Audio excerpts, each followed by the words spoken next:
Movie की starting में हम हमारे मेन कैरेक्टर सैम को देखते हैं। वो एक राइटर था और एक पब्लिकेशन के लिए वो फ्रीक्वेंट बेसिस पर काम करता था। सैम न्यू मूवीज को देखता था और उसकी स्टोरीज देखकर न्यू नॉवेल्स बनाता था। आज भी सैम को एक बुक की हेडिंग लिखनी थी पर उसे कोई भी आइडिया नहीं आ रहा था। बीच में वो लिखना छोड़ देता है और फिर कॉफी पीने के लिए घर से बाहर चला जाता है। यहाँ में पता चलता है कि सैम को मैरिजुआना इंड्यूस फिट्स आते हैं। ये काइंड ऑफ सीजर्स की तरह होते हैं। कुछ समय के लिए उसकी बॉडी अकड़ जाती है। अभी कुछ टाइम से सैम को ऐसा नहीं हो रहा था। सैम अब कॉफी पीने के लिए नजदीक के ही कैफे में जाता है। कॉफी शॉप में बर्डी नाम की एक लड़की थी जो कस्टमर्स को सर्व कर रही थी। सैम कॉफी लेता है और हमें पता चलता है कि बर्डी और सैम एक दूसरे को ठीक ठाक जानते थे। उनमें ज्यादा बात नहीं होती थी। उन दोनों के बीच कुछ बात हो रही थी तो वहां पर एक कस्टमर आ जाती है। दोनों को अपनी बात वहीं पर रोकनी पड़ती है। सैम फिर अपने ऑफिस जाता है। वहां पर अपने राइटिंग के साथ कस्टमर्स को भी उसे अटेंड करना था। जो भी वहां पर बुक्स लेने के लिए आते थे तो सैम को उन्हें साइन देनी पड़ती थी। वहां पर सैम की ओल्ड फ्रेंड मरीना आती है। कुछ समय पहले उसकी मैरिज हुई थी और अब वो प्रेग्नेंट थी। मरीना सैम से उसकी फैमिली के बारे में पूछती है। सैम कहता है कि मेरी शादी नहीं हुई। सैम की कोई भी गर्लफ्रेंड भी नहीं थी। वो अकेला ही रहता था और काइंड ऑफ इंट्रोवर्ट था। सैम के बहुत ही कम फ्रेंड्स थे। वो सैम से ज्यादा कांटेक्ट नहीं रखते थे क्योंकि सैम इंट्रोवर्ट था और बहुत ही बोरिंग था। एक दिन सैम कैफे में बैठा हुआ था। वहां पर बर्डी आती है। आज बर्डी काम पर लेट हो गई थी। सैम उसे कॉफी मांगता है। हमें पता चलता है कि बर्डी अपने काम पर हमेशा लेट हो जाती थी। सैम फिर से उसे बात करने की कोशिश करता है पर अनफॉर्चुनेटली वहां पर एक बहुत ही रूड कस्टमर आ गया।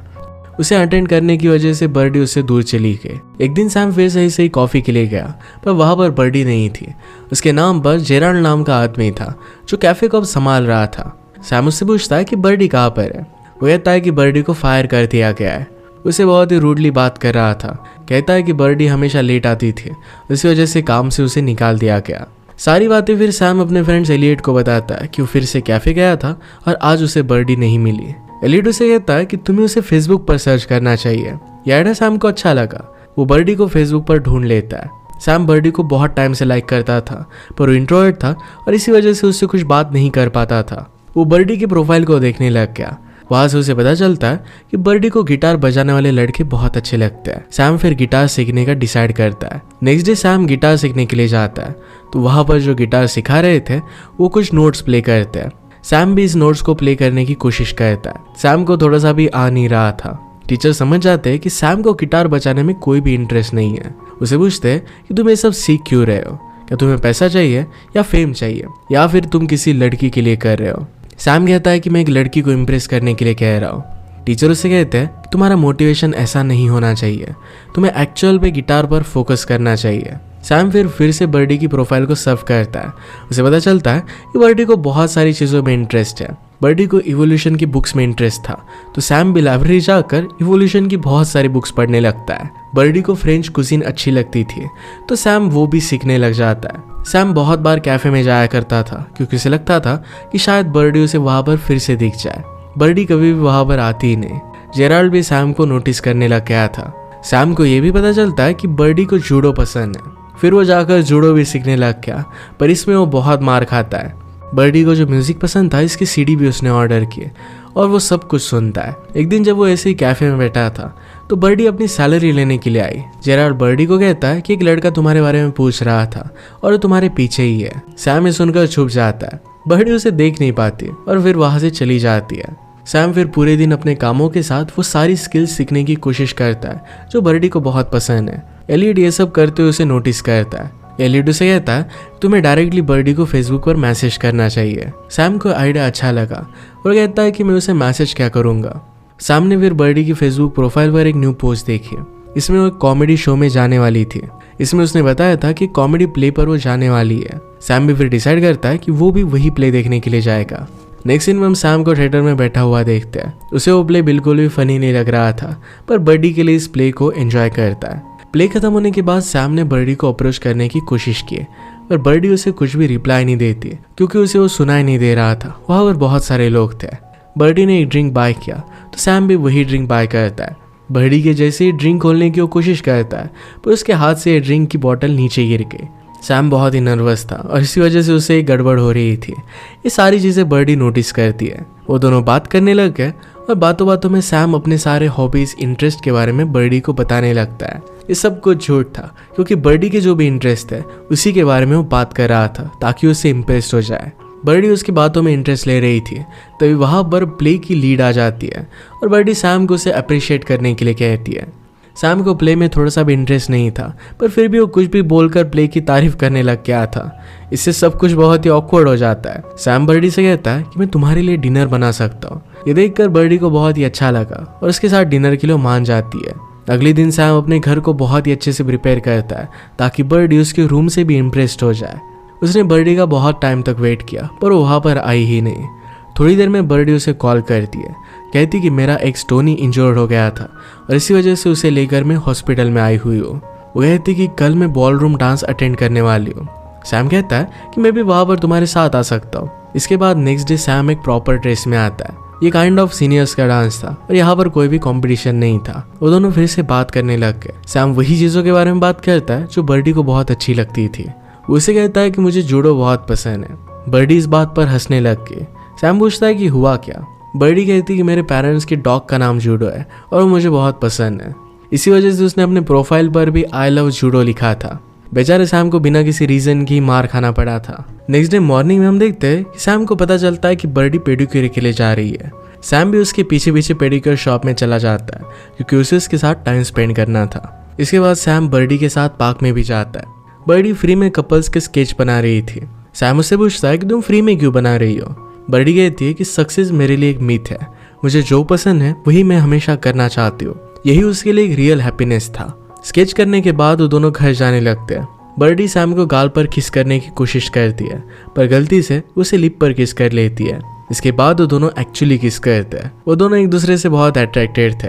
वो दोनों फिर एक दूसरे के साथ काफी टाइम स्पेंड करने लगते हैं। रात में वो दोनों एक बार में आए।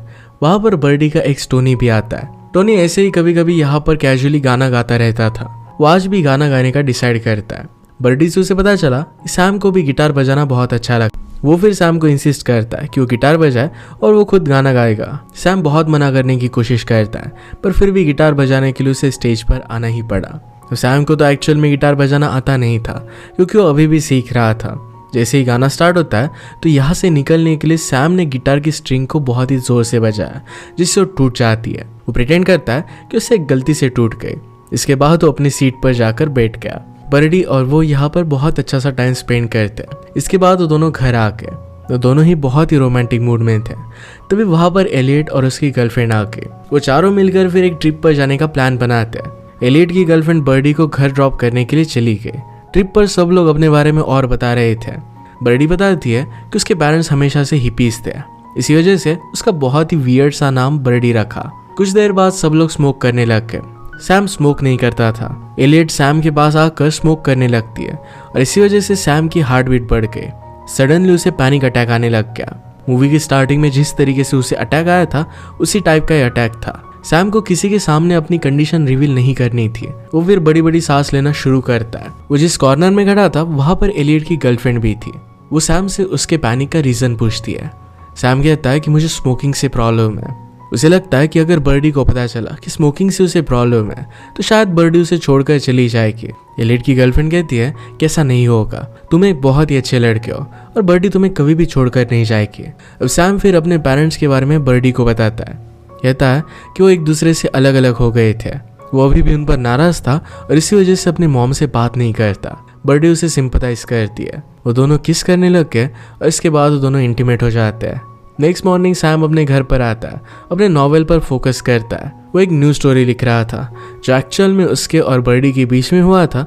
इसी के रिलेटेड ये स्टोरी थी। उसके कैरेक्टर बहुत ही सिमिलर थे। सैम ने अपने चैप्टर्स लिखकर अपने बॉस को भेज दिया। बॉस जब ये देखते हैं तो उनका उसे कॉल आता है। वो कहते हैं कि तुम्हारी स्टोरी बहुत ही अच्छी है। उसे वो बहुत अप्रिशिएट करते हैं और सैम को ये सुनकर बहुत ही अच्छा लगता है। उन्होंने कहा कि आगे की स्टोरी लिखना स्टार्ट कर दो। इसके बाद सैम ज़्यादा से ज़्यादा टाइम बर्डी के साथ बिताने लग गया। वो उसके साथ हर जगह पर जाता है। सैम उन सभी चीज़ों को प्रैक्टिस करता है जो बर्डी को अच्छी लगती थी। उन सभी चीज़ों को मास्टर करने की कोशिश करता रहता है। एक रात जब सैम की आंखें खुली तो एलियट और उसकी गर्लफ्रेंड का झगड़ा चल रहा था। वो एलियट से पूछता है कि इसका रीज़न क्या है। वो कहता है कि मेरी गर्लफ्रेंड मुझे बहुत ही कंट्रोल करती है। वो वही सब चीज़ें करने के लिए मुझे मजबूर करती है जो उसे अच्छी लगती है। उसकी सारी चीज़ों में मैं मेरी खुद की आइडेंटिटी लॉस कर रहा हूँ। ये जब सैम सुनता है तो उसने रियलाइज़ किया कि उसने जो भी सारी चीज़ें की है, जो भी वो लर्न कर रहा है, इस सब कुछ वो बर्डी के लिए कर रहा है। इसमें वो अपनी खुद की पर्सनैलिटी खो सकता है जो एलियट के साथ हुआ था। नेक्स्ट सीन में हम सैम और बर्डी को डांस करता हुआ देखते हैं। बर्डी सैम को बताती है कि कल मेरे पेरेंट्स आने वाले हैं, तुम्हें उनसे मिलना चाहिए। सैम पूछता है कि तुम मुझे उनसे इंट्रोड्यूस क्यों करना चाहती हो। बर्डी कहती है कि मैं तुम्हें बहुत पसंद करती हूँ, उससे प्यार करने लग गई थी। सैम को बहुत अच्छा लगा और दोनों फिर किस करते हैं। जो भी हो रहा था ये सब कुछ फिर सैम घर आकर अपनी स्टोरी में ऐड करता है। ये स्टोरी उसने अपने बॉस को सेंड कर दी। मॉर्निंग में फिर सैम के बॉस उसे कॉल करते हैं, कहते हैं कि तुमने मुझे जो स्टोरी का लास्ट चैप्टर भेजा है वो बहुत ही अमेजिंग है। स्टोरी की एंडिंग को लेकर बात करने के लिए सैम को बुला रहे थे। सैम एक डेट फिक्स कर उनसे मिलने का डिसाइड करता है। सैम बर्डी के साथ एक जगह पर गया जो उसके फ्रेंड का वर्क प्लेस था। वहाँ चारों तरफ बर्डी को जो फेवरेट आर्टिस्ट पसंद थे उन सब की पेंटिंग्स लगी हुई थी। सैम इनिशियली तो उतना ज़्यादा रिएक्ट नहीं करता, पर धीरे धीरे बर्डी के सवालों का बहुत ही मिसलीडिंग और उल्टा जवाब वो देने लग गया था। बर्डी सोचने लगती है कि आज सैम को हुआ क्या है। इस चीज़ की वजह से सैम के नॉवेल का वो थोड़ा सा मजाक उड़ाती है। इस बात पर सैम बहुत ही सीरियस हो जाता है। उसे लगता है कि बर्डी उसके राइटर होने का मजाक उड़ा रही है। बर्डी का ये इंटेंशन नहीं था, उससे माफ़ी मांगती है। वो कहती कि मैं तुम्हें कभी भी हर्ट नहीं करना चाहती थी। सैम बहुत ही ज़्यादा गुस्सा हो गया था। सैम बर्डी से पूछता है कि मेरा फेवरेट आर्टिस्ट कौन है, मुझे क्या डेजर्ट पसंद है, क्या तुम्हें ये सब चीज़ें पता है। बर्डी को इन सब क्वेश्चंस के आंसर पता नहीं थे। सैम कहता है कि तुम्हें सिर्फ उन्हीं चीज़ों से फ़र्क पड़ता है जो तुम्हें पसंद है। मुझे क्या अच्छा लगता है, मैं क्या चाहता हूँ, इस सब के बारे में तुम्हें पता ही नहीं है। इन सब चीज़ों को लेकर उन दोनों में फाइट होने लग गए। सैम बर्डी से इनडायरेक्टली कह रहा था कि अब उन दोनों को अलग हो जाना है। नेक्स्ट सीन में वो दोनों कार से घर जा रहे थे। दोनों रो रहे थे। दोनों ने एक दूसरे से अलग होने का डिसाइड कर लिया था। सैम अपने घर के लिए उतर जाता है और बर्डी से बिना बात किए अपने घर की तरफ चला जाता है। सैम अपनी आइडेंटिटी को लेकर बहुत ही इनसिक्योर हो गया था। बर्डी को इम्प्रेस करने के चक्कर में वो भूल गया था कि वो खुद कौन है। इन्हीं सब रीजंस की वजह से उसने उससे ब्रेकअप कर लिया। नेक्स्ट डे सैम अपने बॉस से मिलने के लिए गया। वो कहता है कि मुझे स्टोरी की एंडिंग चेंज करनी है। वो अब लास्ट में दोनों कैरेक्टर्स का ब्रेकअप दिखाना चाहता था। उसके साथ जो इश्यूज थे जिस वजह से उनकी रिलेशनशिप एंड हुई थी, यही सब चीज़ें अब वो स्टोरी में भी डालना चाहता था। बॉस कहते हैं कि ऐसा करने की कोई भी ज़रूरत नहीं है। ये दोनों कैरेक्टर्स बहुत ही अलग अलग है, पर फिर इस वजह से रिलेशनशिप को एंड करना सही नहीं होगा। कभी कभी दो अलग अलग लोग भी एक दूसरे के साथ आकर बहुत ही खुश रह सकते हैं। सैम जब ये बात सुनता है तो उसे रियलाइज होता है कि उसने गलती कर दी है। वो फिर अपनी भी लव स्टोरी की एंडिंग चेंज करने का डिसाइड करता है। सैम ऑफिस से भागते हुए निकल गया और बर्डी के पास जाने लग गया। उसे पता था कि आज वो बॉलरूम डांस के लिए आती है। उसे टैक्सी नहीं मिल रही थी, तो जहाँ पर बॉलरूम का डांस था वहाँ पर सैम भागते भागते आ गया। बर्डी डांस करने ही वाली थी, पर तभी वहाँ पर सैम पहुंच जाता है। वो बर्डी की तरफ आने लग गया। वहाँ पर हम एलियट और उसकी गर्लफ्रेंड को भी देखते हैं। उनके बीच में भी सारी चीजें अब नॉर्मल हो चुकी थी। उन दोनों को साथ में देखकर सैम को बहुत अच्छा लगता है। वो दोनों सैम को बर्डी के साथ डांस करने के लिए मोटिवेट करते हैं। अब सैम बर्डी के पास गया। उसके लिए जो भी फील करता था इस सब कुछ उसे बता देता है। वो ये भी कहता है कि मैं तुमसे बहुत प्यार करता हूँ। बर्डी भी उससे प्यार करने लग गई थी, इसी वजह से उसे माफ़ कर देती है। वो सैम को कन्फेस करती है कि जो भी चीज़ें वो फेसबुक पर लिखा करती थी ये जानबूझकर लिखती थी। उसे पता था कि सैम ये सब रीड कर वही चीज़ें करने की कोशिश करेगा और जानबूझकर उसका मजाक लेने के लिए वो सब चीज़ें ऐड कर रही थी। उसे बहुत पहले ही पता चल गया था कि सैम उसे लाइक करता है। इस बात पर सैम और बर्डी दोनों ही हंसने लग जाते हैं। वहाँ पर एक बूढ़े अंकल बहुत गुस्सा थे क्योंकि बर्डी ने उन्हें एक डांस प्रॉमिस किया था। इसके बाद सैम और बर्डी ये दोनों डांस करते हैं। सैम उससे माफ़ी मांगता है और अब वो दोनों किस करते हैं। इस एक ब्यूटीफुल से मूवमेंट के साथ ये मूवी एंड हो जाती है। अगर आपको एक्सप्लेनेशन अच्छा लगता है तो इसे लाइक और कमेंट जरूर कर दीजिएगा। मैं बहुत सारी मूवीज लेकर आते रहता हूँ, तो प्लीज चैनल को सब्सक्राइब कर दीजिए और बेल नोटिफिकेशन आइकॉन देना मत भूलिएगा। हम फिर से मिलेंगे और एक नए मूवी के साथ। तब तक के लिए थैंक यू और आप अपने आप का ख्याल रखिए।